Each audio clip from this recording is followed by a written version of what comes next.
Doctor P J Vincent, രണ്ട് മൂന്ന് കാര്യങ്ങൾ ഇപ്പോൾ Shri K V S Haridas ചൂണ്ടിക്കാട്ടിയ ഒരു വിവരമുണ്ട്. ക്വാഡ് സമ്മേളനത്തിന് ഉച്ചകോടിക്ക് അടുത്ത് വേദിയാവുക, ആതിഥ്യം വഹിക്കുക ഭാരതമാണ്, ഡൽഹിയാണ്. ഓസ്ട്രേലിയ, ഭാരതം, US, ജപ്പാൻ.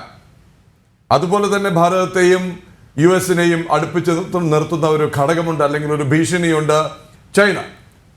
എത്രയൊക്കെ സൗഹൃദം പറഞ്ഞാലും, എത്രയൊക്കെ ഡിപ്ലോമാറ്റിക് ബന്ധങ്ങൾ പറഞ്ഞാലും, എത്രയൊക്കെ ചർച്ചകൾ നടന്നാലും കണ്ണുമടച്ച് വിശ്വസിക്കുക സാധ്യമല്ല എന്നുള്ളതാണ്. അപ്പോൾ ഈ ഒരു പൊതു ഭീഷണി, അതുപോലെ തന്നെ ട്രംപും മോദിയും തമ്മിലുള്ള കെമിസ്ട്രി, ഇത് ഭാരതത്തെയും US-നെയും കൂടുതൽ അടുപ്പിക്കാനുള്ള സാധ്യതകളും സാഹചര്യമല്ലേ ഒരുക്കുന്നത്? തീർച്ചയായിട്ടും അതെ. അതില് രണ്ട് കാര്യങ്ങളുണ്ട്. ഒന്ന്, ചൈനയും അമേരിക്കയും തമ്മിലുള്ള വ്യാപാര യുദ്ധം, അത് ഒരു യാഥാർത്ഥ്യമാണ്. ചൈനയുടെ ബെൽറ്റ് ആൻഡ് റോഡ് ഇനിഷ്യേറ്റീവ്, അത് ചൈനയിൽ തുടങ്ങി മധ്യേഷ്യയും ഉത്തര ആഫ്രിക്കയും കിഴക്കൻ യൂറോപ്പും പടിഞ്ഞാറൻ യൂറോപ്പും ഒക്കെ ചേർന്ന് വരുന്ന ഒരു വലിയ പ്രൊജക്റ്റാണ്. അതില് ഇപ്പൊ ഇറ്റലിയെ പോലെയുള്ള ചില രാജ്യങ്ങൾ അതിൻ്റെ അകത്ത് നിന്ന് പിന്മാറുന്നതിന്റെ സൂചനകൾ നൽകുന്നുണ്ട്.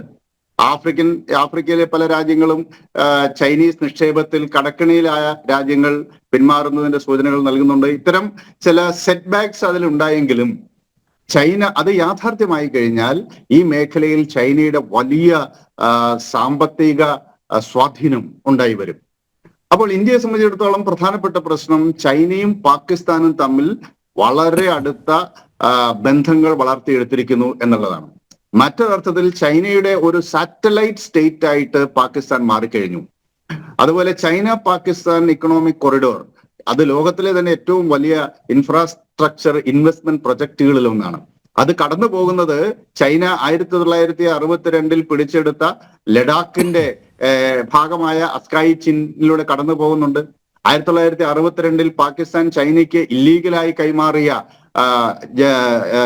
ഏകീകൃത കാശ്മീരിന്റെ ഭാഗമായ ഷക്സം വാലിയിലൂടെയാണ് കടന്നു പോകുന്നത്. ഗിൽജിത്ത് ബാൾട്ടിസ്ഥാൻ മേഖലയിലൂടെ കടന്നു പോകുന്നുണ്ട്. ഇതെല്ലാം ഇന്ത്യയെ അലോസരപ്പെടുത്തുന്ന ഘടകമാണ്. കാരണം മുഴുവൻ കാശ്മീരും ഇന്ത്യയുടെ ഇന്റഗ്രൽ പാർട്ടാണ്. അപ്പൊ ആ ഇന്റഗ്രൽ പാർട്ടായി ഇന്ത്യ അംഗീകരിക്കുന്ന ഈ പ്രദേശത്തിലൂടെയാണ് ചൈനയുടെ വികസന പ്രവർത്തനങ്ങൾ നടക്കുന്നത്. പിന്നെ ഇന്ത്യ ചൈന തമ്മിലുള്ള അതിർത്തി തർക്കം, ഇത്തരം ഘടകങ്ങൾ നിലനിൽക്കുന്നതുകൊണ്ട് ഈ ബെൽറ്റ് ആൻഡ് റോഡ് ഇനിഷ്യേറ്റീവിൽ ചേരാത്ത ഈ മേഖലയിലെ ഏക രാജ്യം ഇന്ത്യയാണ്. മറ്റൊരു രാജ്യം ഭൂട്ടാനാണ്. ഭൂട്ടാൻ ചേർന്നാലും ചേർന്നില്ലെങ്കിലും അത് വലിയൊരു മാറ്റം കൊണ്ടുവരുന്ന ഒന്നല്ല. പക്ഷേ ഇന്ത്യ ചേരാതിരിക്കുന്നതാണ് യഥാർത്ഥത്തിൽ ഈ ബെൽറ്റ് ആൻഡ് റോഡ് ഇനിഷ്യേറ്റീവിനെ ഇന്ന് വലിയ രൂപത്തിൽ മുന്നോട്ട് കൊണ്ടുപോകാൻ ചൈനയ്ക്ക് കഴിയാതിരിക്കുന്നതിന്റെ ഒരു കാരണം. രണ്ടാമത്തെ പ്രധാന പ്രശ്നം, ഇന്ത്യൻ ഓഷ്യൻ റീജിയൻ, ബംഗാൾ ഉൾക്കടൽ, അറബിക്കടൽ, ഇതൊക്കെ ഇന്ത്യയുടെ സ്വാഭാവിക നാവിക സ്വാധീന മേഖലയാണ്. ഇവിടേക്ക് ചൈന നടത്തുന്ന ഇൻകേർഷൻസ്, അത് ഹമ്പൻടോട്ട തുറമുഖത്തിലെ ചൈനയുടെ കപ്പലുകൾ വന്നു പോകുന്നു.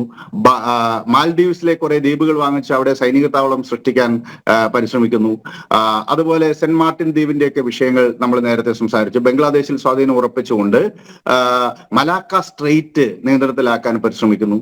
അതുപോലെ ബംഗ്ലാദേശിലും നേപ്പാളിലും ചില ഡിസ്റപ്റ്റീവ് ആക്ടിവിറ്റീസ് ഒക്കെ വളർത്തിക്കൊണ്ട് വടക്ക് കിഴക്കൻ മേഖലയെ ഇന്ത്യയുമായി ബന്ധിപ്പിക്കുന്ന, ഇന്ത്യയുടെ മെയിൻലാൻഡുമായി ബന്ധിപ്പിക്കുന്ന ഈ സിലിഗുരി എന്ന് പറയുന്ന ബോട്ടിൽ നെക്കാണ്, ചെറിയൊരു മേഖലയാണ്, അതിന്റെ നിയന്ത്രണം കൈക്കലാക്കാൻ ശ്രമിക്കുന്നു. ഇങ്ങനെയുള്ള കുറെ ഘടകങ്ങളുണ്ട്. അപ്പൊ ഇത് വന്നപ്പോഴാണ് ഇന്ത്യക്കും ഒരുപക്ഷെ അമേരിക്കൻ ആശ്രിതത്വത്തിലേക്ക് പോകേണ്ടുന്ന ഒരു സാഹചര്യം ഉണ്ടായത്. ഈ സാഹചര്യത്തിലാണ് ലോകത്തിലെ 40% വരുന്ന കപ്പൽ ഗതാഗതം കടന്നു പോകുന്ന ലോകത്തിലെ ഏറ്റവും തന്ത്രപ്രധാനപ്പെട്ടമായ മേഖലയാണ് സൗത്ത് ചൈന സീ. അവിടെ ആ മേഖലയിൽ ഉള്ള ചൈന ഒഴികെയുള്ള രാജ്യങ്ങളെല്ലാം തന്നെ ചൈനയുടെ എക്സ്പാൻഷനിസ്റ്റ് പോളിസിയെ വിമർശിക്കുന്നുണ്ട്.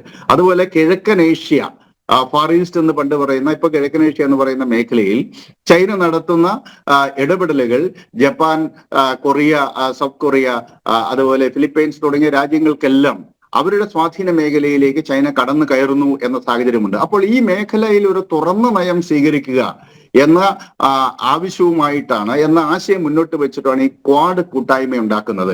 അവിടെയാണ് ഇന്ത്യയും ഓസ്ട്രേലിയയും ജപ്പാനും അമേരിക്കയും ഒക്കെ ചേർന്ന് സഹകരിക്കുന്നത്. അതിൽ ചൈന പക്ഷേ ഇതിനെ ഏഷ്യൻ നാറ്റോ എന്നാണ് വിമർശിക്കുന്നത്. ഏഷ്യൻ നാറ്റോ ആണ് ഇതെന്നാണ് ചൈന വിമർശിക്കുന്നത്. പക്ഷെ ഇന്ത്യയെ സംബന്ധിച്ചിടത്തോളം ഒരു സൈനിക സഖ്യം എന്ന നിലയിലല്ല, മറിച്ച് ഈ മേഖലയുടെ വികസനത്തിനും കപ്പൽ പാതയിലൂടെ സ്വതന്ത്രമായ വ്യാപാരം നടത്താൻ പറ്റുന്ന സാഹചര്യം ഉണ്ടാക്കുക എന്ന ജനാധിപത്യപരമായ ആവശ്യമാണ് ഇന്ത്യ മുന്നോട്ട് വയ്ക്കുന്നത്. ഇത്തരം ഘടകങ്ങളിലെല്ലാം ഇന്ത്യയെ സംബന്ധിച്ച് ഇന്ത്യക്ക് അമേരിക്കയുടെ പിന്തുണ ഇപ്പോൾ കിട്ടുന്നുണ്ട്. അതൊരു പക്ഷേ ട്രംപിന്റെ കാലത്ത് കുറച്ചുകൂടെ ശക്തമായേക്കാം. ഇപ്പോൾ മാൽദ്വീപുമായിട്ടുള്ള ഇന്ത്യയുടെ സംഘർഷത്തിൽ തന്നെ ദീഗോ ഗാർഷ്യ കേന്ദ്രീകരിച്ച് അമേരിക്കയുടെ താവളമുണ്ട്, സൈനിക താവളമുണ്ട്. അപ്പോൾ മാൽദ്വീപ്സിൽ ചൈനയുടെ സൈനിക സാന്നിധ്യം, നാവിക സാന്നിധ്യം ഉണ്ടാകുന്നതിനെ അമേരിക്ക കഠിനമായി വിമർശിച്ച ഒരു പശ്ചാത്തലത്തിൽ കൂടിയാണ് ഇന്ത്യ നയത്തിൽ വളരെ പെട്ടെന്ന് മാറ്റം വരുത്താൻ മുയ്സു തയ്യാറായത്. മാൽദ്വീപിന്റെ പ്രസിഡന്റ്, അദ്ദേഹം വളരെ കടുത്ത ചൈന ഭക്തനാണ്, ചൈനയോട് വളരെ അടുത്ത ബന്ധം പുലർത്തുന്നയാളാണ്. അപ്പം ഏഷ്യൻ മേഖലയിൽ ഇന്ത്യ ചൈന സൗഹൃദം ഒക്കെ യാഥാർത്ഥ്യമാക്കണം എന്നാണ് സ്വാഭാവികമായിട്ട് നമ്മൾ ആഗ്രഹിക്കുന്നത്. നമുക്ക് അയൽക്കാരെ മാറ്റാൻ സാധിക്കില്ല, ശത്രുക്കളെ വേണം നമുക്ക് മാറ്റാം, പക്ഷെ അയൽക്കാരെ മാറ്റാൻ സാധിക്കില്ല. അതുകൊണ്ട് ഇന്ത്യ ചൈന ബന്ധത്തിൽ ഇപ്പോൾ ഗുണകരമായ മാറ്റങ്ങൾ ഉണ്ടായി വരുന്നുണ്ട്. ഇതൊക്കെ ആണെങ്കിലും ഇന്ത്യയുടെ വികസനത്തിന്, ഈ മേഖലയിലുള്ള സഹകരണത്തിന് ഒരു പക്ഷേ ഞാൻ അങ്ങയിലേക്ക് വരാം. ഒരു ഇടവേള അനിവാര്യമാണ്. അതിനിടയിൽ ഇപ്പോൾ വരുന്ന ബ്രേക്കിംഗ് ന്യൂസ് എന്ന് പറയുന്നത് പ്രസിഡന്റ് ഇലക്ട് ഡൊണാൾഡ് ട്രംപും മെലാനിയയും വൈറ്റ് ഹൗസിൽ എത്തിച്ചേർന്നു എന്നുള്ളതാണ് ഏറ്റവും പുതിയ വിവരം. President Biden and his wife Jill have just welcomed Donald Trump and Melania to the White House. അവിടെ എത്തിച്ചേർന്നു. നിലവിലുള്ള പ്രസിഡന്റും ഭാര്യയും പുതിയ പ്രസിഡന്റിനെയും ഭാര്യയെയും സ്വാഗതം ചെയ്തു. ചായ സൽക്കാരത്തിന് ശേഷം ഇവർ ഒരുമിച്ച് ക്യാപിറ്റൽ ബിൽഡിങ്ങിലേക്ക് നീങ്ങും എന്നുള്ളതാണ് ഏറ്റവും പുതിയ വിവരം. പ്രസിഡന്റ് ട്രംപിൻ്റെ ഇനോഗറേഷൻ, പുതിയ അമേരിക്കൻ പ്രസിഡന്റിൻ്റെ president of the United States, ആ ഇനോഗറേഷൻ, ആ സത്യപ്രതിജ്ഞാ ചടങ്ങിൻ്റെ ഓരോ നിമിഷവും തത്സമയം കാണാവുന്നതാണ് ജന TV പ്രേക്ഷകർക്ക് ഇനി അങ്ങോട്ടുള്ള നിമിഷങ്ങളിൽ.